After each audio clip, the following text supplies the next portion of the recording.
নতুন প্রমোতে দেখতে পাওয়া যায় নিশা এবং জিৎবাসুর জীবন সুন্দরভাবে ভালোবাসার বাঁধনে বেঁধে ফেলতে উজি নিশাকে বলে, এর যাবতীয় টাকা তুই ফেরত দিয়ে দে দিদি, তুই সৎ পথে ফিরে আয়, নিজের ভালোবাসার জন্য এইটুকু করতে পারবি না তুই?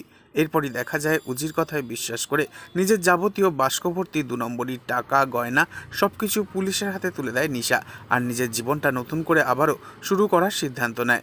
জিৎবাসুর গলায় বিয়ের মালা পরিয়ে দিয়ে নিশা উজিকে বলে, বেশ, আজ থেকে আমরা তাহলে নতুন জীবন শুরু করলাম। তবে জিৎবাসু এবং নিশার মালা বদলের পরের মুহূর্তে নিমেষে পাল্টি খায় জিৎবাসু।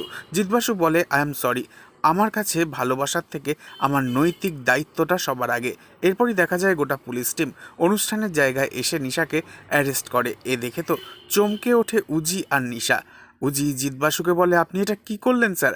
আপনি আমায় কিন্তু কথা দিয়েছিলেন আমার দিদির কোনো ক্ষতি আপনি করবেন না, তাহলে? তখন জিৎবাসু বলে, নিশা মিত্রর সারা জীবনের দায়িত্ব নিতে গিয়ে আমি মহারানীর কাছে হারতে পারবো না।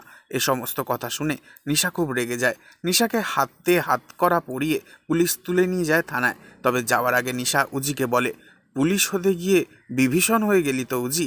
ঠিক আছে, আজ থেকে আমাদের রক্তের সমস্ত সম্পর্ক শেষ, তবে একদিন তোদের আইন এই মহারানীকে সালাম ঠুকবে। এই বলেই গলার মালা ছিঁড়ে ফেলে দিয়ে নিশা পুলিশের সাথে চলে যায়। তবে উজি দাঁড়িয়ে দাঁড়িয়ে ভীষণ কাঁদতে থাকে, কারণ উজি দিদির ভালো করতে গিয়ে অজান্তেই অনেক বড় ভুল করে ফেলেছে।